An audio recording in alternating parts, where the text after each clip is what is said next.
الحمد للہ نحمده ونصلي على رسوله الكريم اما بعد فاعوذ باللہ من الشیطان الرجیم بسم اللہ الرحمن الرحیم۔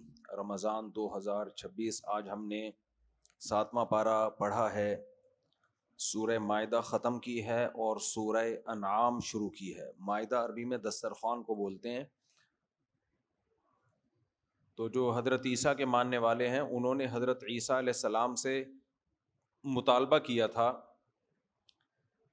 کہ آپ اللہ سے دعا کریں کہ اللہ ہمارے لیے آسمان سے دسترخوان اتار دے۔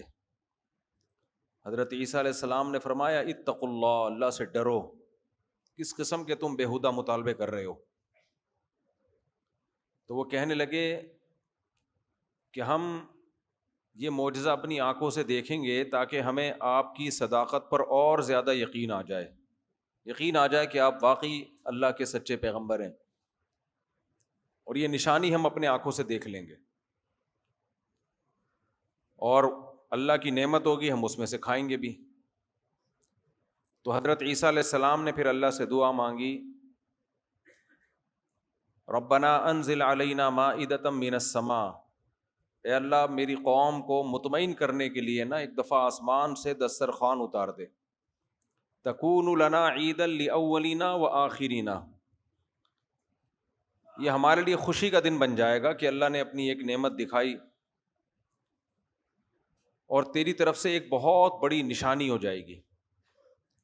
تو اللہ نے فرمایا حضرت عیسیٰ سے انی منزلها علیکم، ٹھیک ہے میں آسمان سے دسترخوان نازل کر رہا ہوں، لیکن فمن یکفر بعد منکم، کسی نے بھی ناشکری کی نا، فانی اعذبہ عذابا، ایسا عذاب دوں گا، لا اعذبہ احدا من العالمین، کہ اس سے پہلے اس کائنات میں کسی کو ایسا عذاب نہیں دیا ہوگا میں نے۔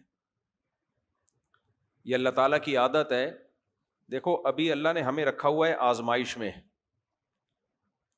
قرآن سے یہ مضمون ثابت ہے کہ جب بھی کوئی قوم معجزوں کا مطالبہ کرتی تو اللہ کہتے میں اگر معجزے میں نے دکھائے نا پھر مہلت نہیں دوں گا میں، ابھی سوچنے کا ٹائم ہے، اللہ کی مخلوق میں غور کرو، اللہ کی قدرت میں غور کر کے اللہ پہ ایمان لے آؤ۔ لیکن اگر اللہ دو اور دو چار کی طرح چیزیں دکھانا شروع کر دے، جیسے صالح علیہ الصلاۃ والسلام کی قوم نے مطالبہ کیا آپ معجزہ دکھائیں، صالح علیہ السلام کے پاس ویسے بھی معجزے تھے، انہوں نے کہا کیا معجزہ؟ انہوں نے کہا اس پہاڑ سے اونٹنی نکال دیں۔ کتنا بیہودہ مطالبہ ہے یا نہیں ہے؟ بیکار، بس بیٹھے بیٹھے جو منہ میں آئے، آپ اس پہاڑ سے کیا نکال دیں؟ اونٹنی۔ تو اللہ نے کہا ٹھیک ہے میں اونٹنی نکال دوں گا، لیکن یہ اتنا بڑا معجزہ ہوگا نا، اتنی بڑی دلیل ہوگی کہ پھر اس اونٹنی کے آداب ہوں گے، وہ ناقۃ اللہ، وہ اللہ کی اونٹنی ہے، پھر جب وہ پانی پیے گی تو ان کا جانور پانی نہیں پیے گا، پیاسے رکھو اپنے جانوروں کو، وہ پیے گی، جس دن اس کی باری ہوگی کوئی قریب نہیں آئے گا، اور اگر اس کو نقصان پہنچانے کی کوشش کی تو پھر اللہ کا شدید عذاب آئے گا، کیونکہ تم نے مانگا تھا نا، اللہ نے تو مہلت دی بھی، غور کرو پیغمبر کی تعلیمات میں، پیغمبر کی ان کی تعلیمات کتنی صاف ستھری ہیں، لیکن ایسی چیزیں چاہو گے تو پھر اللہ پورا کرے گا تو پھر مہلت نہیں دے گا۔ تو یہی ہوا، اونٹنی جب نکالی ہے اللہ تعالیٰ نے تو اب وہ اونٹنی سارا پانی پی جاتی تھی، ان لوگ کو جانوروں کو پانی پلانے میں مشکل ہو رہی تھی، دور جانا پڑتا ہوگا، کہیں اور سے پانی لانا پڑتا ہوگا، تو کچھ شرارتی لوگوں نے مشورہ کیا کہ اس اونٹنی سے جان چھڑاؤ، حالانکہ دیکھا تھا کہ ایک پیغمبر نے اشارہ کیا ہے اور پہاڑ سے نکل کے آ گئی ہے، تو یہ اللہ کی طرف، اللہ کا ہی کام ہے یہ۔ تو اب ڈرتے بھی تھے کہ اگر ہم نے کچھ کیا تو قوم میں ہم بدنام نہ ہو جائیں، تو مل جل کے انہوں نے پروگرام بنایا کہ سب لوگ مل کے بولیں گے کہ ہمیں تو پتہ ہی نہیں، جب یہ ایکا کر لیں گے تو کون کس سے انتقام لے گا۔ بہرحال اس اونٹنی کی ٹانگیں کاٹ ڈالی اور پھر اللہ نے پوری قوم کو تہس نہس کر دیا، تباہ و برباد کر دیا۔ تو اس لیے یہ جو اللہ نے غیب کا معاملہ رکھا ہوا ہے نا، اس میں مہلت ہے، مہلت ہے، سوچ لو، غور کر لو، موت تک مہلت ہے۔ معجزوں کی پرواہ نہ کیا کرو۔ یہ ملحد لوگ کہہ رہے ہوتے ہیں نا معجزے نظر نہیں آتے، بھائی یہ اللہ کہہ رہے ہیں کہ آج کتنی آیتیں ہیں سورہ انعام میں اللہ کی قدرت کی ہیں، یہ معجزے ہی تو ہیں، فالق الحب والنوا، آج جو آیت آئی ہے ان اللہ فالق الحب والنوا، اللہ وہ ذات ہے جو گھٹلی اور دانے کو پھاڑ کے درخت بناتا ہے. یہ معجزہ ہی تو ہے. ٹھیک ہے اس کی ایک سائنٹیفک لاجک ہے, لیکن وہ لاجک ہے کتنی پیچیدہ. گٹلی کے اندر کیسے زبردست سافٹ ویئر ڈال دیے, ایسے سافٹ ویئر تو اب تک سائنٹسٹ ایجاد نہیں کر سکے ہیں. کسی لیب میں ایسے سافٹ ویئر یا کسی کمپیوٹر لیب میں ایسے سافٹ ویئر نہیں بن سکے کہ گٹلی میں ڈال دیے اور گٹلی کو زمین میں ڈال رہے ہیں, تھوڑے دنوں میں درخت, درخت سے پھول, پھول سے پھل, اور ہر پھل میں وہی گٹلی, اور ہر گٹلی میں دوبارہ یہی پروسیس ڈلا ہوا ہے. کہتے ہیں دانے کو میں پھاڑ دیتا ہوں, گٹلی کو پھاڑ دیتا ہوں. اتنی اللہ نے اپنی نعمتیں سورہ انعام میں بیان کی ہیں. ان نعمتوں میں غور کر کے اپنے رب پہ ایمان لے آؤ. کوئی ہے ہمیں بنانے والا, کوئی ہے ہمیں پالنے والا. تو مسیحیوں نے جب یہ مطالبہ کیا کہ عیسیٰ اوپر سے دسترخوان چاہیے, حالانکہ وہ عیسیٰ علیہ السلام کے کتنے معجزے دیکھ چکے تھے. آج ہم نے قرآن نے عیسیٰ علیہ السلام کے معجزوں کا بھی بہت تذکرہ کیا ہے. اللہ تعالیٰ فرماتے ہیں وہ میں معجزے تذکرہ کر دوں تاکہ پھر میں اس مضمون کو کمپلیٹ کروں گا. اذ قال اللہ یا عیسی ابن مریم اذکر نعمتی علیک وعلی والدتک. اللہ تعالیٰ کہتے ہیں میں قیامت کے دن عیسیٰ ابن مریم سے, مسیح ابن مریم سے پوچھوں گا کہ میں نے آپ پر اور آپ کی ماں پر کتنے احسانات کیے تھے, ان احسانات کو آپ یاد کرو. کیا کیا احسانات تھے؟ اذ ایدتک بروح القدس, مقدس روح یعنی جبریل کے ذریعے میں نے آپ کو طاقت دی تھی. یہ بات قرآن و حدیث سے ثابت ہے کہ بہت سارے مشکل کاموں میں فرشتے ہمارا حوصلہ بڑھاتے ہیں. قرآن میں آتا ہے نا ان الذین قالوا ربنا اللہ تتنزل علیہم الملائکہ, جو کہتے ہیں اللہ ہمارا رب ہے تو ان کے دلوں پہ فرشتے نازل ہوتے ہیں. اللہ تخافوا ولا تحزنوا, انہیں جو مشکلات آتی ہے نا دین پہ چلنے میں, تو فرشتے دل میں تسلیاں دے رہے ہوتے ہیں, خوف مت کرو, رنجیدہ مت ہو. موٹیویشن ملتی ہے کس کی طرف سے؟ یہ غیبی مدد ہوتی ہے, غیبی. جیسے شیطان کی طرف سے شیطان ڈی موٹیویٹ کرتا ہے نا, تو یہ بھی غیبی ہے, یہ بھی غیبی ہے, نظر نہیں آتا. یہ بہت سے لوگوں کا حوصلہ بڑھ رہا ہوتا ہے, بہت سے لوگوں کا حوصلہ چھوٹے چھوٹے غم میں پریشان ہو جاتے ہیں. تو یہ شیطان ہے اور فرشتے ہیں, جو فرشتے حوصلہ بڑھا رہے ہوتے ہیں اور شیطان حوصلہ گھٹا رہا ہوتا ہے. تو اللہ تعالیٰ فرماتے ہیں عیسیٰ ابن مریم کیونکہ قوم میں تنہا تھے, اس لیے ان کی میں نے اسپیشل مدد کی تھی جبریل کے ذریعے. بہت بڑے فرشتے ہیں, وہ ان کے ساتھ ہمیشہ رہتے تھے, کیونکہ جبریل نے پھونک ماری تھی نا جس سے حضرت عیسیٰ پیدا ہوئے ہیں. تو اللہ نے آخر وقت تک مسیح علیہ السلام کے ساتھ حضرت جبریل علیہ السلام کو رکھا ہے. تو اللہ کہتے ہیں میں نے آپ کی تائید کی. تکلم الناس فی المہد وکہلا, اور آپ وہ پیغمبر ہیں جو ماں کی گود میں بھی کلام کیا کرتے تھے اور ادھیڑ عمر میں بھی کلام کیا کرتے تھے. یہ مضمون قرآن میں اور جگہ بھی ہے. اب دیکھو سوال پیدا ہوتا ہے, ادھیڑ عمر میں تو سبھی کلام کرتے ہیں, 50-60 سال کی عمر کون سی عمر کہلاتی ہے؟ دیکھو 4 انسان کے اسٹیج ہوتے ہیں عمر کے. ایک ہے بچپنا, دوسرا ہے جوانی, پھر جب جوانی ختم ہو رہی ہوتی ہے لیکن میری بڑھاپا آیا نہیں ہوتا, بڑھاپے کے اسٹیشن آنا شروع ہو جاتے ہیں لیکن ابھی آیا نہیں ہے بڑھاپا, تو وہ عمر کہلاتی ہے ادھیڑ عمر. کہتا نا ذرا ادھڑنے لگا ہے یہ تھوڑا سا, شاید اس سے نکالا ہو واللہ عالم.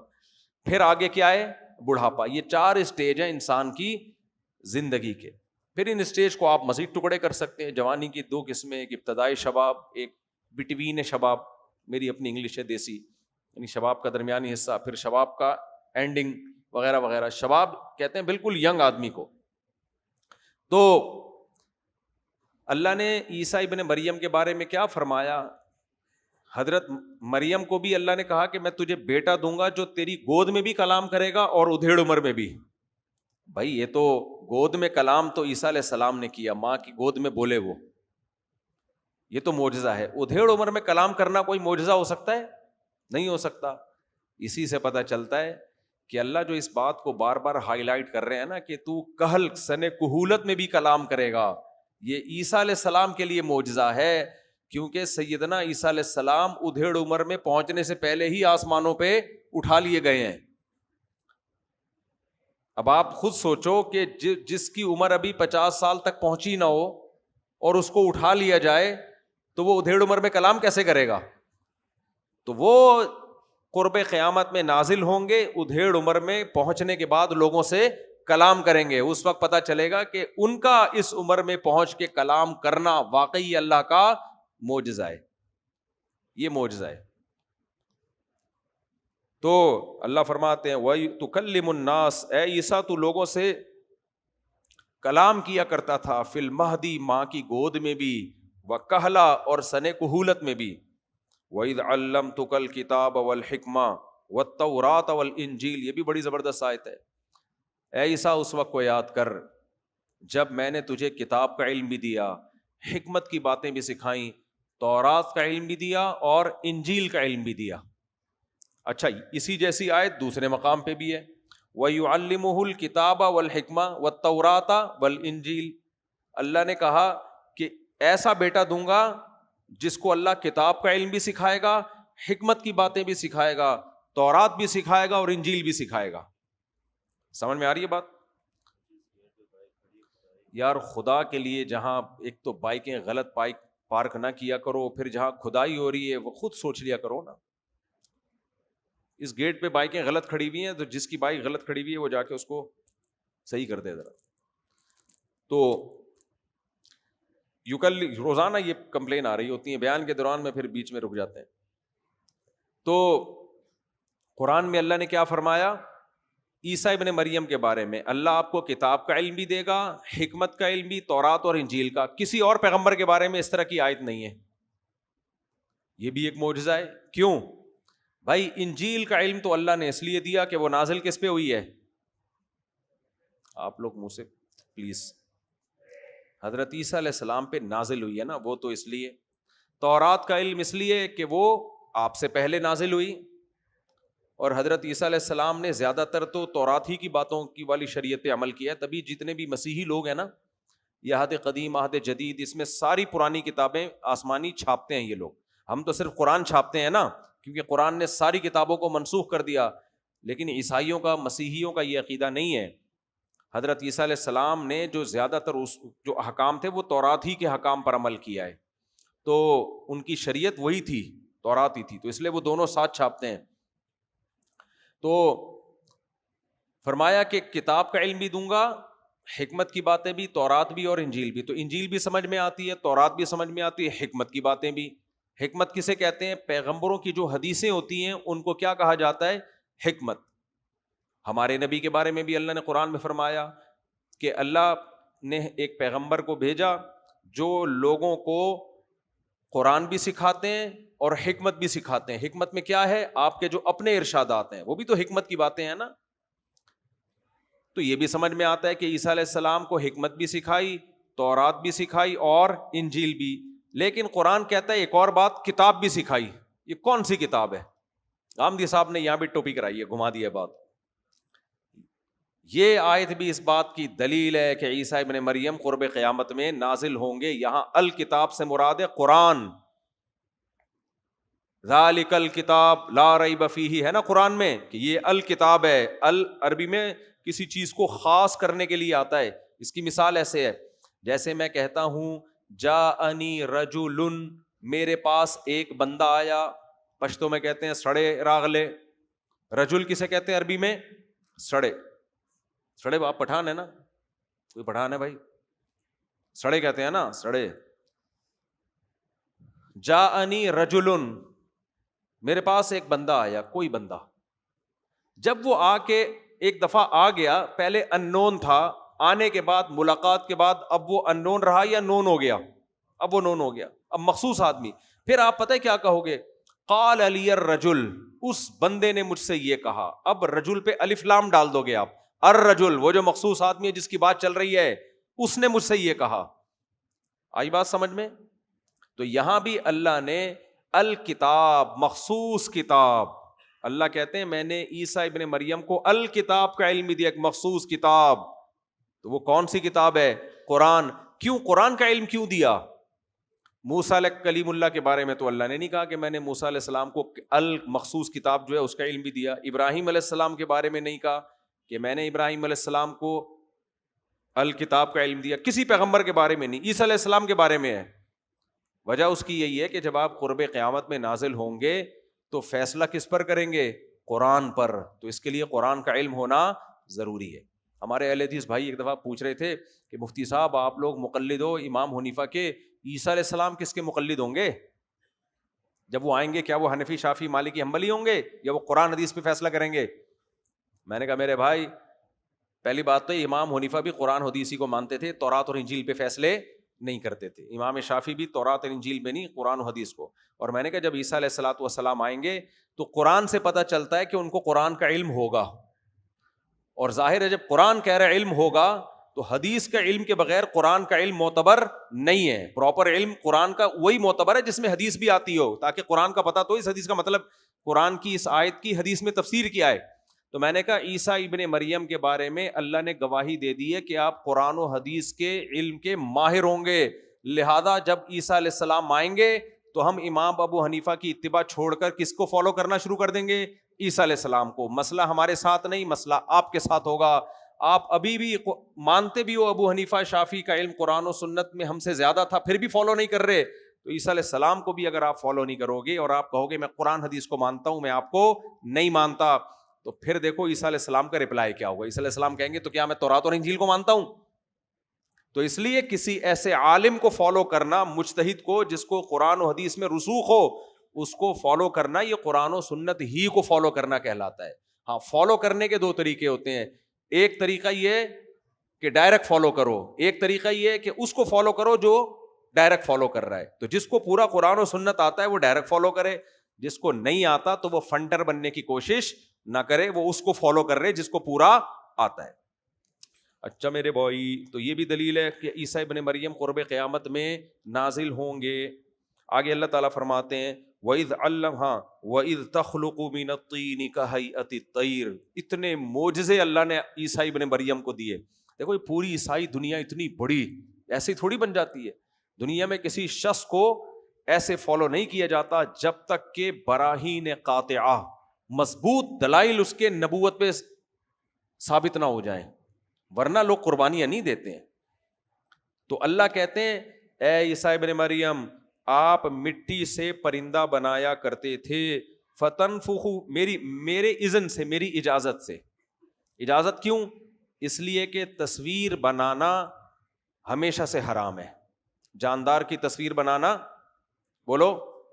حضرت مفتی تقی صاحب نے اس پہ لکھا ہے کہ یہ صرف اسلام میں تصویر سازی حرام نہیں ہے، پچھلے آسمانی مذاہب میں بھی تصویر بنانے کی اجازت نہیں تھی، پتلے بنانے کی، تصویر بنانے کی. انہوں نے جو بزرگوں کے بنانا شروع کر دی ہے وہ عقیدت محبت میں، پھر اس سے شرک پھیلا. تو اس لیے اللہ نے فرمایا تخلق من الطین کہیئۃ الطیر، آپ پرندے کی شکل کا پتلا بناتے تھے باذنی، میری پرمیشن سے، کیونکہ آگے اللہ نے اس میں جان ڈالنی تھی. فتنفخ فیہا، پھر آپ اس میں پھونک مارتے تھے. فتکون طیرا باذنی، وہ پرندہ بن جایا کرتا تھا میرے حکم سے. حضرت عیسیٰ علیہ السلام نے ایسے پرندہ بناتے مٹی کا، پھونک مارتے اور وہ سچی مچھی کا پرندہ بن کے اڑنے لگتا. وَتُبْرِئُ الْأَكْمَحَ وَالْأَبْرَصَ، کوڑ کے مریضوں کو آپ شفا دے دیتے تھے، برس کے مریضوں کو. یہ وہ بیماریاں تھیں جو اس زمانے میں لا علاج، اس زمانے میں بھی طب کے فن نے بڑی ترقی کی تھی. یہ جو آج کل حکیموں کی معجونیں ہیں نا، بہت سی اس زمانے میں ایجاد ہو چکی تھیں. تو لیکن حکیم اور طبیب کہتے تھے بھائی جس کو برس نہیں ہو، جو سفید داغ ہو جاتے ہیں، اور کوڑ کا مرض گوشت گلنے لگتا، گل کے گرتا ہے اور پھیلتا ہی، یہ بیماری جو اس کے ساتھ رہے گا اس کو بھی لگنے کا خطرہ ہوتا ہے. یہ لا علاج بیماری تھی. حضرت عیسیٰ کے سامنے کوئی کوڑ کا مریض آتا، پھونک مارتے وہ ٹھیک ہو جاتا. کوئی برس کی بیماری والا آتا، پھونک مارتے ٹھیک ہو جاتا. فرماتے میرے حکم سے یہ وَإِذْ تُخْرِجُ الْمَوْتَى بِإِذْنِي، مردوں کو میرے حکم سے زندہ کر دیا کرتے تھے. حضرت مسیح علیہ السلام کوئی مردہ ہوتا تھا نا، اس کو کہتے تھے قم بِإِذْنِ اللَّهِ، اللہ کے حکم سے کھڑا ہو جا، ایک دم اٹھ کے بیٹھ جاتا. سوچو کیسے یہ معجزے دیکھے ہوں گے. حضرت عیسیٰ علیہ السلام کو اللہ قرب قیامت میں جو نازل کرے گا نا، اس میں بہت ساری حکمتیں ہیں. ان میں ایک حکمت یہ بھی ہے کہ اللہ کی عادت ہے کہ اللہ جس پیغمبر کو قوم میں بھیجتے ہیں نا، تو اس قوم میں جو چیز رائج ہوتی ہے اسی کے حساب سے معجزہ دیتے ہیں. سمجھ میں آ رہی ہے بات؟ نہیں آئی سمجھ میں؟ مثال کے طور پر حضرت موسیٰ علیہ السلام کے دور میں جادو کا بڑا زور تھا. کس کا زور تھا؟ جادو. لاٹھی کو سانپ بنا دینا, یہ کر دینا, وہ نہیں میجک شو میں اوٹ پٹانگ چیزیں دکھا رہے ہوتے. اللہ نے موسیٰ کلیم اللہ کو معجزہ کون سا دیا؟ جس نے تمام جادوؤں کو ہرا دیا, تاکہ اس قوم کو نا سمجھ میں آ جائے گا. یہ جو جس فن کے ماہر ہوتے ہیں ان کو پتا ہوتا ہے کہ یہ جادو ہے, یہ حقیقت ہے. جو ماہر نہیں ہے وہ تو بےچارہ کنفیوز ہی رہے گا نا. ابے ڈاکٹر کو پتا ہے کہ یہ دوسرا ڈاکٹر الو بنا رہا ہے یا واقعی کوئی میڈیکل سائنس کی باتیں کر رہا ہے. میں اور آپ تو الو بن جائیں گے نا, ہمیں تو کوئی بھی, کیا خیال ہے؟ مفتی کو پتا ہوتا ہے کہ یہ قرآن حدیث کے نام پہ الو بنا رہا ہے یا واقعی قرآن حدیث کی ریسرچ پیش کر رہا ہے. عوام بیوقوف بن جاتی ہے. ہر فیلڈ میں ایسا ہی ہے. جو فیلڈ کے ماہرین ہوتے ہیں وہ ٹریس کر لیتے ہیں, یار یہ گڑبڑ ہے. تو اللہ نے موسیٰ کلیم اللہ کو کا مقابلہ جادوگروں سے کروایا تاکہ جادوگر کہیں کہ یہ جادو نہیں ہے. عامی آدمی کہتا, کنفیوژن ہوتی. جادوگروں نے کہا یہ جادو نہیں ہے بھائی, یہ نہیں ہو سکتا, کیونکہ ہم جادو کے ماہر ہیں. نہیں آ رہی سمجھ میں بات؟ تو اللہ کی عادت ہے. ہمارے نبی کو جو معجزہ دیا گیا وہ قرآن. کیوں؟ عرب میں بلاغت کا زور تھا. بلاغت سمجھتے ہو؟ زبان پر ایسا عبور تھا نا. بلاغت کہتے ہیں کون الکلامی مطابقا لمقتضى الحال. ایک ہی بات ہے نا, مضمون آپ جب بیان کرنا چاہتے ہو اسی مضمون کو ایک آدمی ایسے انداز سے بیان کرے گا سامنے والے کے دل میں نہیں اترے گا. اسی مضمون کو دوسرا جو زبان پہ جس کو کنٹرول ہوگا, مہارت ہوگی, وہ ایسے تانے بانے ملائے گا, ایسے مبتدا اور خبر اور سینٹنس بنائے گا کہ وہی بات جب وہ بیان کرے گا فوراً سمجھ میں آ جائے گی. کیا خیال ہے بھائی؟ ٹیچروں کو دیکھ لو اسکول میں, ایک ٹیچر ایک سبق پڑھاتا ہے, آسان سی بات کو بھی مشکل بنا دیتا ہے, اور ایک مشکل بات کو بھی کیا بنا دیتا ہے. نہیں یار سمجھ میں رہنے دو. باہر گاڑی کھڑی ہوئی ہے, اس کو بم سے اڑا دو جا کے. جو صاحب اس کو بم سے اڑائیں گے اس کے لیے میں 27ویں رات میں دعا کروں گا انشاءاللہ. غلط پارک کی ہوئی ہے کسی نے. کون سی گاڑی ہے, نمبر تو بتاؤ. ہے فرحان نام لکھا ہوا ہے گاڑی کے اوپر. فرحان بھائی آپ خود ہی اپنی گاڑی کو بم سے اڑا دو. اچھا خیر. تو ایک مولوی صاحب تقریر کر رہے تھے نا, 4 آدمی جنت میں جائیں گے, نہیں 3 آدمی جہنم میں جائیں گے, ایک سود کھاتا ہے, ایک بے نمازی, اور تیسرا ایک بیچ میں کہتا ہے مولوی صاحب ایک مسئلہ پوچھنا ہے. کہہ رہا ہے بیٹھ تو جا, ابھی بات تو مکمل کرنے دے. پھر کہتا ہے 3 آدمی جہنم میں جائیں گے, ایک جو سود کھاتا ہے, دوسرا جو نماز نہیں پڑھتا. پھر تیسرا بولنے لگتے ہو, کہتے ہیں مولوی صاحب ایک مسئلہ پوچھنا ہے. امام صاحب نے کہا کم بخت بات تو مکمل کرنے دے, بیٹھ جا. پھر امام صاحب کہتے ہیں 3 آدمی جہنم میں جائیں گے, ایک سود جو کھاتا ہے, ایک نماز نہیں پڑھتا. پھر اس نے کہا امام صاحب, اس نے کہا تیسرا یہ جہنم میں جائے گا. تیسرا, اس لیے امام سے نہ بنا کے رکھا کرو, کسی بھی وقت کسی کو جہنم میں پھینک سکتا ہے. تو خیر کیا بات چل رہی تھی, دیکھو اتنا اچھا مضمون چل رہا تھا. ہاں تو میں بتا رہا تھا کہ ہم بلاغت کسے کہتے ہیں؟ بات ایسی کرنا جو پنجابی میں کہتے ہیں گل ویلے دی تے پھل موسم دا. بات پتے کی ہے, بے موقع بات کو بلاغت نہیں کہتے. اور اس کے لیے الفاظ کا چناؤ اور ان کو اس ترتیب سے پرویا گیا ہو کہ فوراً دل میں اتر جائے, اس کو کیا کہتے ہیں عربی میں؟ بلاغت. ہر زبان میں ہوتی ہے, ہر زبان میں فصیح و بلیغ لوگ ہوتے ہیں. ایک خطیب آسان بات بیان کرتا ہے, سمجھ میں ہی نہیں آتی, اس طرح سے بیان کرتا ہے, اور ایک خطیب مشکل سے مشکل بات ایسے بیان کرتا ہے 2 منٹ میں سمجھ میں آ جاتی ہے. تو یہ عرب میں بلاغت بہت تھی, حتیٰ کہ اتنے بلیغ تھے کہ انہوں نے عربی کے علاوہ جو زبانیں دنیا میں بولی جاتی تھی سب کو عجمی کہتے تھے, گونگے کہتے تھے, ان کو بولنا نہیں آتا ہے. ان کو کیا پتا بولنا کسے کہتے ہیں. شاعر تھے اس زمانے میں بڑے بڑی اس کی شاعری بڑی ٹائٹ ملتی ہے پہلے زمانے کی. تو قرآن نبی پر نازل ہوا, اور نبی امی, وہ تو شاعر تھے نا, لکھتے پڑھتے. اللہ نے کہا دیکھو ایسے پیغمبر پر وہ کلام نازل کر رہا ہوں, ما تخطہ بیمینک, دن کے دائیں ہاتھ نے ایک الف اور با بھی کبھی نہیں لکھا. کوئی رائٹر نہیں ہے یہ, نہ لکھنا جانتے ہیں نہ پڑھنا جانتے ہیں, لیکن ایسا کلام لے کر آئیں گے بلاغت کے ایسے معیار پر ہوگا کہ تمہیں چیلنج کرے گا کہ تم اس جیسی 10 آیتیں بنا کے لے آؤ. قرآن تو پورا دور کی بات. تو عرب عاجز آ گئے, انہوں نے کہا نہیں ہو سکتا. وہ ایک دم سنتے تھے نا تو عجیب ان پہ کیفیت طاری ہوتی تھی, کیسا کلام ہے. نبی صلی اللہ علیہ وسلم جب شروع میں قرآن کی تلاوت کرتے نا مکہ میں, تو یہ ابو جہل لوگ یہ بھی کمبخت آ کے سنا کرتے تھے چھپ چھپ کے, ان کو اتنا اس کلام میں مزہ آتا تھا. عبداللہ بن ابی منافق کے سامنے جب نبی نے کلام پڑھا نا تو اس نے کہا معاذ اللہ اے محمد صلی اللہ علیہ وسلم تمہارا کلام بڑا شاندار ہے لیکن تم خاموش ہو جاؤ. یہ تعریف کی اس نے. تو ایک صحابی نے کہا میں اس کی گردن اڑاؤں, کس طرح کی باتیں کر رہا ہے. تو عرب ہل جاتے تھے اس کلام سے.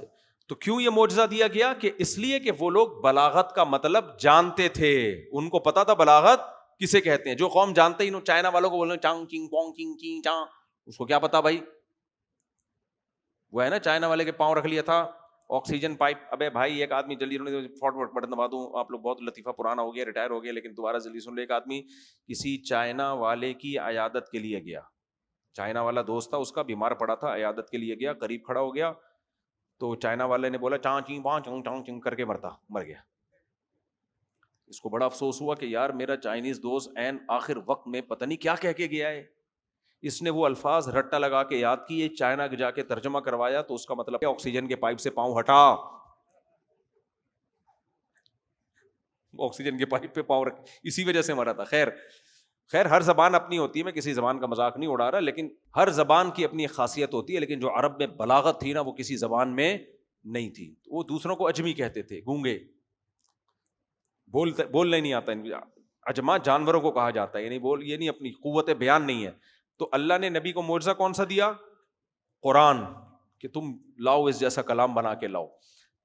تو عیسیٰ ابن مریم کو جو قرب قیامت کے لیے اللہ نے منتخب کیا ہے نا, اس کی ایک حکمت یہ بھی ہو سکتی ہے کہ یہ جو دور ہے یہ سائنسی ترقی کا دور ہے, اور عیسیٰ ابن مریم کے دور میں سائنسی ترقی اپنی انتہا کو پہنچی ہوئی ہوگی.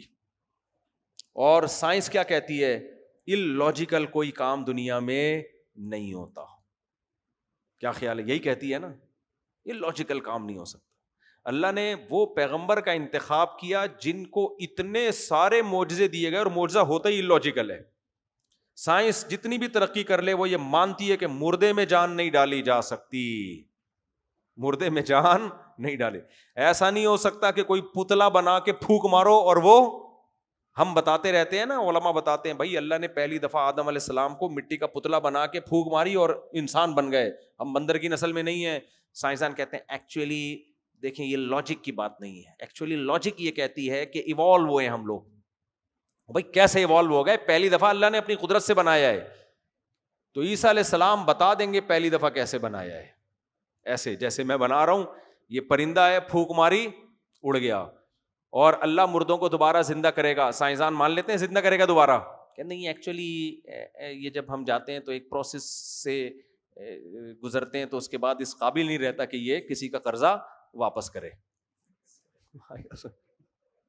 کیونکہ لوگ اب قرضے لے کے لوگ مر جاتے ہیں نا, تو ان سے بھی امیدیں لگا کے بیٹھے ہوئے ہوتے ہیں, اب نہیں واپس ہوگا, اب تو یہ گیا, جب زندہ تھا اس وقت نہیں دے رہا, تب کہاں سے دے گا یہ. تو عیسیٰ علیہ السلام مردے کو بولیں گے قم بإذن اللہ, اللہ کے حکم سے کھڑا ہو جا. اس وقت پتہ چلے گا کس کو اپنی بیوی سے کتنی محبت ہے. اس وقت جب یہ اعلان ہوگا نا کہ زندہ ہے بی بی زندہ ہے, تو جیسے آج ہمارے صدر کہتے ہیں کہ مجھے خوشی ہوتی ہے, اب اندر سے کیا ہوتا ہے یہ تو صدر صاحب جانے. بعض دفعہ گھبرا بھی جاتے ہیں انسان, پہ زندہ ہے یہ کیا ہو گیا, خیر یہ تو صدر صاحب جانے, تو اس کو پتہ چلے گا. خیر تو فرمایا کہ کیا عیسیٰ علیہ السلام کو اللہ نے معجزے دیے. اچھا, جو پیدائشی نابینا ہوتے ہیں ان کی آنکھیں نہیں آ سکتی, ان کی بینائی میڈیکلی یہ بات ثابت ہے کہ امپاسبل. عیسیٰ علیہ الصلوۃ والسلام کا معجزہ ہے, نابینا کے ہاتھ پہ آنکھ پہ ہاتھ رکھا, اس کی بینائی واپس آ گئی. تو یہ سارے معجزے, بہت سارے معجزے اللہ نے مسیح علیہ السلام کو دیے ہیں. تبھی تو لوگ مسیحا کہتے ہیں نا, اس شخص کو جو آپ کے کام آ جائے اور ایسے کام آئے کہ کوئی لاجک ہی نہ ہو اس کی, کہتے ہیں لوگ مسیحا بن کے آ گیا. بھائی کیا کہتے ہیں لوگ اس کو, بھائی یہ تو مسیحا بن کے آ گیا. تو اللہ تعالیٰ فرماتے ہیں میں نے عیسیٰ ابن مریم سے کہوں گا وَإِذْ تُخْرِجُ الْمَوْتَى بِإِذْنِي وَإِذْ كَفَفْتُ بَنِي إِسْرَائِيلَ عَنْكَ, میں نے بنی اسرائیل کے شر سے آپ کو بچا لیا. اس شر سے بچایا دنیا میں بھی, اور ان کے ہاتھوں قتل ہونے سے بھی بچایا. کہ اللہ تعالیٰ نے بھائی فرحان نام کی کا بندہ بیٹھا ہوا ہے, ان کی فیملی باہر ویٹ کر رہی ہے, سوری میں سمجھا گاڑی ویٹ کر رہی ہے, فیملی ویٹ کر رہی ہے, گاڑی بھی کسی نے غلط پارک کی ہوئی ہے اور فرحان نام کے کوئی بندہ بیٹھا ہوا ہے, ان کی فیملی ویٹ کر رہی ہے. اچھا بھائی, تو اللہ تعالیٰ فرماتے ہیں پھر اللہ قیامت کے دن عیسیٰ ابن, ہاں تو وہ جو دسترخوان کا انہوں نے کہا نا, جب اللہ نے یہ دھمکی دی نا کہ میں نازل تو کر دوں گا, لیکن اس کے بعد کسی نے ناشکری کی, ایسا عذاب دوں گا کہ کائنات میں کسی کو عذاب دیا نہیں ہوگا. اتنے معجزے دیکھنے کے بعد بھی کہہ رہے ہو ہمیں کیا چاہیے, اوپر سے نظر آئے. اب تاریخ اور حدیث اس سے خاموش ہے کہ دسترخوان نازل ہوا یا نہیں ہوا. تو بظاہر ایسا لگتا ہے کہ وہ ڈر گئے, انہوں نے کہا نہیں بھائی ایسے ہی ٹھیک ہے, ہم آپ پر ویسے ہی ایمان لاتے ہیں, کیونکہ تھے تو مسلم, یعنی مسلم اس معنی میں کہ مسیح علیہ السلام پر ایمان رکھتے تھے. آگے اللہ تعالیٰ فرماتے ہیں وَإِذْ قَالَ اللَّهُ, اس وقت کو بھی یاد کرو جب اللہ عیسیٰ ابن مریم سے قیامت کے دن پوچھے گا أَأَنْتَ قُلْتَ لِلنَّاسِ اتَّخِذُونِي وَأُمِّيَ إِلَٰهَيْنِ مِن دُونِ اللَّهِ. یہ مسیحیوں کے لیے نا ایک بہت اہم پیغام ہے. اللہ کرے ہماری یہ دعوت اور یہ پیغام مسیحیوں تک پہنچ جائے. جو میرا پیغام نہیں ہے, یہ کس کا پیغام ہے, قرآن کا. میرے بیان کچھ غیر مسلم لوگ بھی سن رہے ہوتے ہیں. اللہ کہتے ہیں میں قیامت کے دن مسیح علیہ السلام سے پوچھوں گا اور کہوں گا انت قلت للناس, کیا آپ نے اپنے لوگوں کو کہا تھا, اپنے فالوورز کو کہا تھا, عیسائیوں کو, مسیحیوں کو, کرسچن لوگوں کو آپ نے کہا تھا اتخذونی و امی الہین, کہ مجھے اور میری ماں کو معبود بنا لینا. ہو سکتا ہے مسیح لوگ کہ ہم تو مسیح علیہ السلام کو معبود نہیں مانتے. بھائی جب ان سے آپ دعائیں مانگتے ہو, حاجت روا مشکل کشا سمجھتے ہو مریم سے اور ان علیہ السلام سے, اس کا مطلب آپ نے ان کو بھی خدا مان لیا ہے. تو عیسیٰ علیہ السلام کہیں گے سبحانک, اے اللہ تو اس عیب سے پاک ہے, ما یکون لی ان اقول ما لیس لی بحق, میری کیا مجال کہ میں وہ بات کہہ دوں جس کا میرے پاس رائٹ ہی نہیں ہے, یہ کیسے ہو سکتا ہے. اللہ نا عدالت کے کٹہرے میں لا کے کھڑا کرے گا. پھر اللہ کہتا ہے, مسیح علیہ السلام کہیں گے ان کنت قلتہ فقد علمت تعلم ما فی نفسی ولا اعلم ما فی نفسک, اے اللہ تیرے دل میں کیا ہے میں نہیں جانتا, میرے دل میں کیا ہے تو جانتا ہے. یعنی میرے دل میں یہ سچ ہے, جو میں گواہی دے رہا ہوں تو جانتا ہے کہ میں جھوٹ نہیں بول رہا. میں نے ان کو نہیں کہا تھا کہ مجھے اور میری ماں کو معبود بنا لینا. خدا کی قسم ایسی ہی گواہی محمد صلی اللہ علیہ وسلم بھی قیامت کے دن دے سکتے ہیں کہ اللہ نبی سے پوچھے گا کہ کیا آپ نے اپنی امت سے کہا تھا کہ مجھے مشکل کشا, حاجت روا سمجھ لینا, مجھے بشریت سے نکال کے نور بنا لینا, اور میرے بارے میں یہ کہہ دینا کہ جہاں بھی میلاد ہوتا ہے وہاں محمد صلی اللہ علیہ وسلم تشریف لاتے ہیں, آپ بھی ہر جگہ موجود ہیں, اور یا رسول اللہ انظر حالنا واسمع قالنا, یہ دعائیں مسجدوں میں چل رہی ہیں. اے اللہ کے رسول آپ ہماری حالت دیکھیں, آپ ہماری بات کو سنیں, ہماری فریاد رسی کریں. تو اللہ ہمارے نبی سے بھی پوچھ سکتا ہے کہ کیا آپ نے ان کو یہ دعوت دی تھی. تو جو عیسیٰ ابن مریم کا جواب ہے وہی جواب کس کا ہوگا, سید الانبیاء محمد صلی اللہ علیہ وسلم, میں اس سے بری ہوں. حدیث میں تو ایک شخص آتا ہے آپ کے سامنے بہت مبالغہ کر دیتا ہے تعریف میں, آپ نے اس کو سختی سے منع کیا. صحیح حدیث ہے, فرمایا جیسے مسیحیوں نے مسیح علیہ السلام کی تعریف میں مبالغہ کر کے خدا کے برابر بنا دیا, تم ایسی میری تعریف مت کرو, کیونکہ پھر تم میں اور ان میں فرق کیا رہ جائے گا. آپ نے یہ بھی فرمایا کہ اللہ یہود و نصارہ پہ لعنت کرے, جب ان کے کوئی پیغمبر دنیا سے جاتے تھے یہ پیغمبروں کی قبروں کو سجدہ گاہ بنا لیا کرتے تھے. سمجھ میں آ رہی ہے بات؟ تبھی اللہ نے اپنے نبی کو سجدہ گاہ بننے سے روکا ہوا ہے. پھر آپ نے فرمایا میری قبر کو عید کی گاہ کی طرح بھی نہ بناؤ. جیسے عید کے دن نہیں میلے ٹھیلے ہوتے ہیں, مزاروں پہ جا کے دیکھو نا, قوالیاں, ناچ گانے. تو اللہ نے اپنے حبیب صلی اللہ علیہ وسلم کی قبر کو ان تمام چیزوں سے محفوظ رکھا ہوا ہے. تو میرے بھائی جب نبی کی قبر پہ یہ چیزیں جائز نہیں ہیں تو کسی بزرگ کی قبر پہ کہاں سے جائز ہو گئے, کہاں سے جائے. تو اس لیے بھائی جو دنیا سے چلا گیا اس کو دفن کرو, ایک بالش قبر بناؤ, زندگی بھر اس کے لیے دعائیں کرو, اس سے زیادہ آگے بڑھنے کی کوشش نہیں کرو. آگے چلتے ہیں, بس جلدی مکمل کرتا ہوں. تو اللہ تعالیٰ فرماتے ہیں اے اللہ, عیسیٰ علیہ السلام کہیں گے اے اللہ جب تک میں ان میں تھا تو میں ان کے حالات جانتا تھا, جب تو نے مجھے اٹھا لیا اس کے بعد کیا ہوا مجھے معلوم نہیں ہے. تو علم غیب کی بھی نفی ہو گئی. کیا خیال ہے؟ آگے کہیں گے ان تعذبہم, اب انہوں نے جو شرک کیا، اگر تو ان کو عذاب دینا چاہے فَإِنَّهُمْ عِبَادُكَ، یہ تیرے بندے ہیں، تجھے اختیار ہے کہ اپنے بندوں کو تو شرک کی وجہ سے عذاب دے. وَإِن تَغْفِرْ لَهُمْ، معاف کرنا چاہے، فَإِنَّكَ أَنْتَ الْعَزِيزُ الْحَكِيمُ، تو تجھے معاف کرنے کی بھی قدرت ہے اور حکمت والا بھی ہے، تیرا کوئی کام حکمت سے خالی نہیں. لیکن قرآن کہتا ہے کہ اللہ شرک کو کسی صورت میں معاف نہیں کرے گا.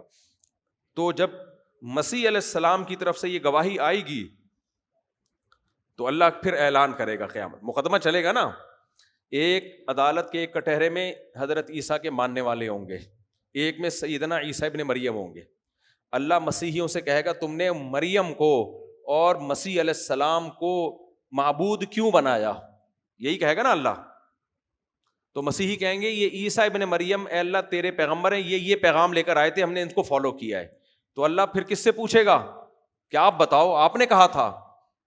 تو حضرت عیسیٰ کیا کریں گے، اللہ میں نے نہیں کہا تھا، تو میری زندگی میں تو انہوں نے شرک نہیں کیا، میرے بعد کیا اس کا مجھے علم نہیں ہے، اب تیری مرضی ان کو عذاب دے یا ان کو چھوڑ دے. تو اللہ تعالیٰ فرمائیں گے ھذا یوم ینفع الصادقین صدقہم، کیا زبردست اعلان ہوگا، آج وہ دن ہے جس دن سچوں کو ان کا سچ فائدہ پہنچائے گا. یہ ذمہ داری مسیح علیہ السلام کے کندھوں پہ نہیں آئے گی کہ ان کی قوم کیا کرتی رہی ہے، کیونکہ ان کے سچ ان کو فائدہ پہنچائے گا. لہم جنات تجری من تحتها الانہار، اس دن جو بھی سچ بولے گا اور سچ بول کے چھوٹے گا ان کے لیے باغات ہیں جن کے نیچے نہریں بہتی ہیں. اللہ ان سے راضی ہوا اور وہ اللہ سے راضی. ذالک الفوز العظیم، یہ اللہ کی طرف سے بہت بڑی کامیابی ہے. انہی صورت میں یہ آیتیں بھی آئیں. اللہ نے فرمایا، پچھلی جو سورہ مائدہ چل رہی ہے نا، اللہ نے فرمایا اے عیسائیو، اے مسیحیو، تم اس قول سے باز آ جاؤ کہ مسیح ابن مریم اللہ کے بیٹے ہیں. انتہو خیر لکم، باز آ جاؤ اس سے، اس میں تمہاری بہتری ہے. اور پھر فرمایا کہ مل مسیح ابن مریم الا رسول، مسیح ابن مریم بھی رسول ہیں، اللہ کے بھیجے ہوئے پیغمبر ہیں جن سے پہلے بہت سے پیغمبر گزر چکے. وامہ صدیقہ، ان کی ماں پاکیزہ سچی عورت تھیں، زانیہ معاذ اللہ بدکار نہیں تھیں وہ. اور آگے فرمایا کانا یاکلان الطعام، دیکھو تم یہ خود مانتے ہو کہ مسیح اور ان کی ماں کھانا کھایا کرتے تھے، ان کی اپنی کتابوں میں لکھا ہے. تو جو کھانا کھانے والا ہے وہ معبود نہیں ہوتا، وہ تو محتاج ہوتا ہے. پھر آگے اللہ فرماتے ہیں انظر، اے نبی دیکھو، کیف نصرف لہم الآیات، ہم ان کے لیے اپنی آیات کو کیسے بیان کر رہے ہیں. ثم انظر، پھر ان کو دیکھو، اتنی واضح دلیل چھوڑ کر کہاں کو جا رہے ہیں. سمجھ میں آ رہی ہے بات کہ نہیں آ رہی ہے؟ یہ اللہ فرماتا ہے کہ میں کتنی کلیئر بات کر رہا ہوں. بھائی تم خود مانتے ہو کہ وہ کھانا کھاتے تھے، ان کی ماں بھی، تو معبود کیسے ہو گئے، حاجت روا کیسے ہو گئے، مشکل کشا کیسے ہو گئے؟ یہی سوال ہم اپنے بدعتیوں سے پوچھتے ہیں، ہمارے دور کے جو بدعتی چل رہے ہیں، جو کہتے ہیں یہاں سے نبی کو پکارو، نبی تمہاری پکار کا جواب دیں گے. بھائی یہی طعنہ مشرکین نے ہمارے پیغمبر کو دیا، ما لہذا الرسول، یہ کیسے رسول ہیں، یاکل الطعام، یہ تو کھانا کھاتے ہیں محمد صلی اللہ علیہ وسلم، ویمشی فی الاسواق، بازاروں میں شاپنگ کرتے ہیں، خریداری کرتے ہیں، یہ پیغمبر نہیں ہے. تو قرآن نے اس کا جواب یہ نہیں دیا کہ نہیں یہ دیکھنے میں ایسا لگ رہا ہے کہ کھانا کھا رہے ہیں، حقیقت میں تو یہ نور ہیں. بعض بدعتی یہ کہتے ہیں کہ نبی اصل میں تو فرشتے تھے، نور تھے، انسانی شکل میں آئے تھے، اس لیے کچھ کام وہ کیے تو لوگوں کو دکھانے کے لیے. ایسا نہیں ہے بھائی، نبی کیا تھے، بشر، کھانا سچی مچی میں کھاتے تھے، آپ کو بھوک بھی لگتی تھی اور بازاروں میں خریداری بھی کرتے تھے، کیونکہ انسان کو زندہ رہنے کے لیے یہ سارے کام کرنے پڑتے ہیں. آپ نے تجارت بھی کی ہے. تو اللہ مسیح علیہ السلام کے بارے میں کہہ رہا ہے کھانا کھاتے تھے، جو کھانا کھاتے ہیں معبود نہیں ہوتے. معبود کھانے اور پینے کا محتاج نہیں ہوتا. تو بھائی یہاں بھی ایسا ہی ہے. اللہ بزبان حال آج کے مشرک سے بھی کہہ رہے ہیں کہ تم محمد صلی اللہ علیہ وسلم کو کہتے ہو مشکل کشا، حاجت روا، یہیں سے ہماری حاجتیں پوری کرتے ہیں، تو وہ معبود بنا لیا نا. تو وہ تو کھانا بھی کھایا کرتے تھے، خریداری بھی کیا کرتے تھے، آپ کو جنگوں میں زخم پہنچے جس سے آپ کو تکلیف بھی ہوئی ہے، بیماریاں بھی ہوئیں، شفا بھی ہوئی. تو بشریت کے سارے لوازمات محمد صلی اللہ علیہ وسلم میں موجود تھے. فرق کیا ہے، اللہ کے سب سے برگزیدہ پیغمبر، تمام پیغمبروں کے سردار، بس نہ آپ کی شان کو گھٹاؤ، یہ بھی کفر ہے، اور اللہ کے برابر کر دینا یہ بھی کیا ہے؟ کفر ہے۔ اب میں چند آیتیں بس پڑھ کے بیان ختم کرتا ہوں درس آج کا۔ اس کے بعد سورہ انعام شروع ہوئی ہے۔ اللہ نے سورہ انعام توحید سے ہی شروع کی، فرمایا الحمدللہ الذی خلق السماوات والارض۔ اتنا مزہ آتا ہے آیت پڑھنے میں۔ تمام تعریفیں اس اللہ کے لیے جس نے آسمانوں اور زمین کو پیدا کیا۔ وجعل الظلمات والنور، اندھیروں کو اور روشنیوں کو پیدا کیا۔ اس کائنات میں اصل اندھیرا ہے، لائٹ جو پیدا ہوئی ہے نا، یہ مخلوق ہے خدا کی، لائٹ خود بخود پیدا نہیں ہو سکتی۔ اور لائٹ کہاں سے آ رہی ہے؟ سورج سے، اور باقی ستاروں میں اتنا ایندھن جل رہا ہے، یہ جلنے کے لیے ایندھن کہاں سے آیا میرے بھائی؟ یہ فری خود سے نہیں لائٹ پیدا ہو سکتی۔ دیکھو کہ الیکٹرک والے، اللہ ان کی عمروں میں برکت دے، اگر وہاں سے سوئچ آف کر دیں، ہم سب کس میں آ جائیں گے؟ اندھیروں میں۔ خود بخود لائٹ پیدا ہو جائے گی؟ نہیں۔ واپڈا والے یا اور ہمارے جو ایٹامک انرجی کے ادارے ہیں، وہ لائٹ کو باقاعدہ بناتے ہیں۔ سمجھ میں آ رہی ہے بات؟ یہ لائٹ خود بخود، اور اس کے لیے بڑے وسائل چاہیے ہوتے ہیں، پانی سے چکی کو گھمایا جاتا ہے، موومنٹ چاہیے۔ تو انرجی، لائٹ بھی انرجی کی ایک قسم ہے نا، انرجی خود بخود پیدا نہیں ہو سکتی، خود بخود انرجی پیدا نہیں ہو سکتی، اس کے لیے سورس چاہیے۔ تبھی تو انرجی کے جو سورسز ہیں ان پر دنیا کی لڑائیاں ہو رہی ہیں، پیٹرول پہ جنگیں اور پانی پہ جنگیں اور یہ سب چیزیں، یہ اسی سلسلے میں تو ہو رہی ہیں۔ آپ کچھ اور آپ سمجھ رہے ہو کہ دنیا کو مظلومیت سے نکالنے کے لیے ہو رہی ہیں؟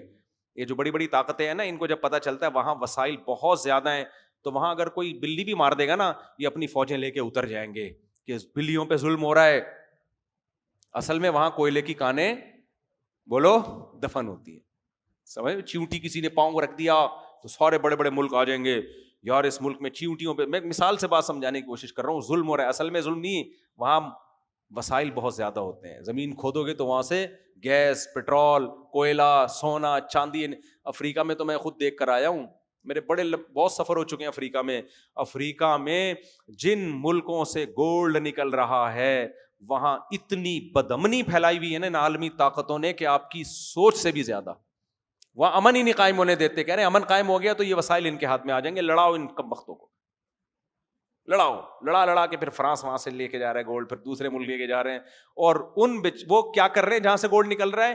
پتے ابال کے کھا رہے ہیں۔ میں نے ان کی سبزیاں دیکھی ہیں، میں نے کہا یار یہ تو ہمارے حلق میں اترے نہیں، ایسی چیزیں ابال کے بوائل کر کے کھا رہے ہیں اور اس پہ خوش ہے۔ جس کو یہ پتے مل جائے سمجھتا ہے بڑا کروڑپتی آدمی ہے۔ برتن بھی عجیب سے، سمجھ رہے ہو کہ نہیں سمجھ رہے؟ کہاں سے کہاں نکل گیا میں۔ ہاں تو میں کہہ رہا تھا کہ بھائی لائٹ پیدا کرنے کے لیے کیا چاہیے؟ ریسورسز۔ تو اتنی لائٹ ہے، سورج میں کتنی لائٹ زمین کو روشن کر رہا ہے، اور تھوڑا سا سردیوں میں تو کنی کترا کے سائڈوں میں سے گزر رہا ہوتا ہے، تھوڑا سا جب جون جولائی میں اوپر آتا ہے کیسا تپنا، جا کے دیکھو ملتان کی گرمی، جیکب آباد کی، سکھر کی۔ میں جب سکھر میں ہم گرمیوں میں چلے گئے، ایسی گرم ہو رہی تھی دیواریں، میں نے کہا بھائی اس میں روٹی لگاؤ گے پک جائے گی، اور اس لائٹ سے اور اس گرمی سے آم پک رہے ہیں۔ اور اللہ نے بھی پورا ایسا سورج کا انتظام کیا، جیسے ہم تکے بناتے ہیں نا، تھوڑا سا آنچ ادھر زیادہ آ گئی تو اب ادھر کو گھما دو۔ زمین کا بھی ایسا ہی ہے، 23 ڈگری پہ جھکا دیا ہے تو ادھر گرمی، اب 5-6 مہینے گرمی کافی ہے، اب تھوڑا سا سورج کو ادھر کو کھسکا دو، تھوڑا ان علاقوں میں۔ ابھی آسٹریلیا میں دبا کے گرمی چل رہی ہے اس وقت، افریقہ میں دبا کے گرمی چل رہی ہے، تو وہاں سورج پکانے کے لیے گیا ہوا ہے، اور رمضان میں ان کو تپانے کے لیے گیا ہوا ہے۔ ہم لوگ انجوائے کر رہے ہیں رمضان میں، لیکن 18 سال کے بعد رمضان میں ادھر آ کے ہمیں تپائے گا اور وہ انجوائے کریں گے۔ کیسا بہترین سسٹم ہے۔ تو خیر اللہ کہتے ہیں وَجَعَلَ الظُّلُمَاتِ وَالنُّورَ، اندھیرے بھی اسی نے پیدا کیے اور روشنیاں بھی اسی نے۔ کتنی بڑی قدرت ہے۔ لیکن اللہ کہتے ہیں ثُمَّ الَّذِينَ كَفَرُوا بِرَبِّهِمْ يَعْدِلُونَ، ہونا تو یہ چاہیے تھا کہ سب اسی پہ ایمان لاتے، لیکن جو کم بخت ایمان لا بھی رہے ہیں وہ اس کے ساتھ دوسروں کو شریک کر رہے ہیں۔ کوئی پتھروں کے بنے ہوئے بتوں کو، کوئی مزاروں پہ جا رہا ہے، کوئی عیسیٰ ابن مریم کو اللہ کا بیٹا کہہ کے انہی کے سامنے جھک رہا ہے، خدا کو چھوڑ دیا اور دائیں بائیں چلے گئے۔ تو اللہ شکایت کر رہا ہے، شکوہ کر رہا ہے کہ بنایا میں، اس سے اتنا پتہ چلتا ہے کہ اللہ کی کس قدر چاہت ہے کہ میرے بندے مجھے چاہیں. یہ ہے یا نہیں ہے؟ تبھی تو اللہ اپنی نعمتیں بیان کر رہا ہے, ورنہ اللہ کو کیا پڑی تھی. اللہ کہتا ہے جو مرضی کرنا ہے کرو بھائی. تو اس سے پتہ چلتا ہے کہ اللہ یہ چاہتا ہے کہ میرے بندے مجھے چاہیں. آگے چلتے ہیں, بس جلدی سے ختم کرتے ہیں. بہت اہم صورت ہے سورہ انعام. اس میں اللہ نے اپنی ایک, وہ لوگ اشکال کیا کرتے تھے, کہتے لولا انزل علیہ ملک, کہ نبی صلی اللہ علیہ وسلم پر کوئی فرشتہ آ کے ہمیں بتاتا کیوں نہیں کہ یہ واقعی اللہ کے پیغمبر ہیں. فرشتہ آئے اور بولے یہ واقعی کون ہے. وہی بات ہے نا, جو آسمان سے کتاب لے آئے اس طرح کے اٹھ پٹانگ قسم کے, تو فرشتہ آئے وہ بتا دے ڈائریکٹ. تو اللہ نے فرمایا وَلَوْ أَنزَلْنَا مَلَكًا لَقُضِيَ الْأَمْرُ, فرشتہ آ کے بتائے گا نا قصہ تمہارا ختم کر دوں گا.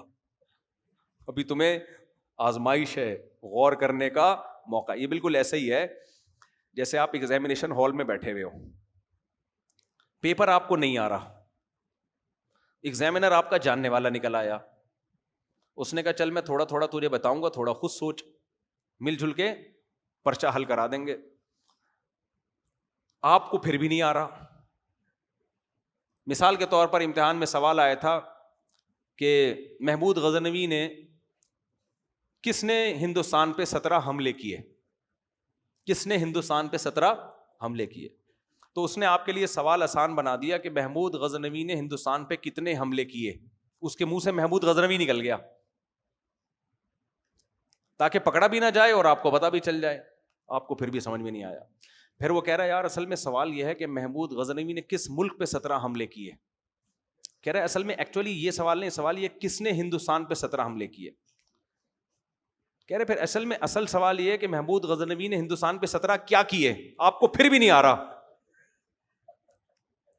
پھر بھی جواب نہیں آ رہا. تو وہ پرچہ اٹھا کے پھاڑے گا, 2 چماٹ لگا کے بولے گا چل نکل یہاں سے, تو اس قابل ہی نہیں ہے, تو نے فیل ہی ہونا ہے. میں جب ڈرائیونگ لائسنس کا امتحان دینے کے لیے گیا نا, ایک بندہ آیا ہوا تھا لائسنس لینے کے لیے. اس کو وہ ٹریفک پولیس والے گاڑی چلوا رہے ہیں, اس کی بڑی سفارش تھی, بڑی سفارش آئی ہوئی تھی اس کی کہ اس کو دے دو. پھر بھی نہیں دیا ٹریفک پولیس والے نے. میں نے کہا اس کی اتنی بڑی سفارش پھر بھی نہیں. کہہ رہے کمبخت کو ریورس گیئر کا ہی نہیں پتا, وہاں بیٹھا ہوا. میں نے کہا ریورس گیئر لگا, پہلا گیئر لگا دو نا, اس کو یہی نہیں پتا پہلا گیئر کون سا ہے, دوسرا گیئر کون سا ہے, ریورس گیئر کون سا ہے. کہہ رہے یہی نہیں پتا اس کو. تو سفارش سے بھی کام ہونے کے لیے کچھ تو پتا ہو نا.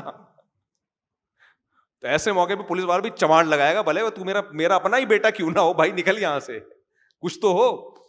تو اللہ بھی کہتے ہیں کہ ایسی نشانی دکھا دوں کہ سوچنے کا آپشن ہی ختم, پھر آزمائش نہیں ہے. پھر اگر نہ کیا تو بس مار کے جہنم میں پھینکوں گا میں. تو اس لیے ابھی سوچو, غور و فکر کر کے ایمان لاؤ, سوچنے کے لیے مہلت دے رہا ہوں. اس لیے اللہ نے فرمایا مشرکین مکہ کو کہ اگر ہم نے نازل کر دیا تو پھر قصہ چکا دیں گے ہم تمہارا, یہ مہلت نہیں ملے گی تمہیں. اور پھر اللہ نے فرمایا وَلَوْ جَعَلْنَاهُ مَلَكًا لَجَعَلْنَاهُ رَجُلًا, اور اگر ہم فرشتہ نازل بھی کریں تو انسانی شکل میں آئے گا نا.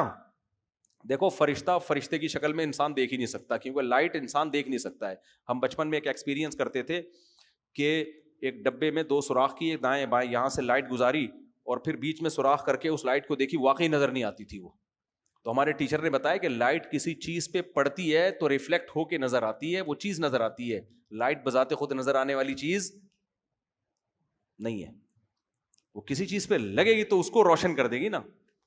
تو فرشتے تو لائٹ ہیں, وہ کیسے نظر آئیں گے؟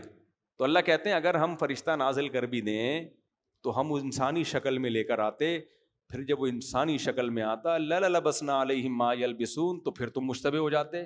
پھر الگ سے یہ دلائل دینے پڑتے کہ یہ فرشتہ ہے, انسان نہیں ہے. پھر اس کو یہ ثابت کرنے کے لیے کہ فرشتہ ہے انسان نہیں ہے, ایک اور فرشتہ آتا. تو یہ کنفیوژن کم نہیں ہوتی, بڑھتی چلی جاتی ہے. سمجھ رہے کہ نہیں سمجھ رہے؟ تو اس لیے محمد صلی اللہ علیہ وسلم ہے, سارے پیغمبر پہلے, کچھ پیغمبروں کو تو تم بھی مانتے ہو, ابراہیم علیہ السلام کو تو تم بھی مانتے ہو, وہ بھی تو بشر تھے نا.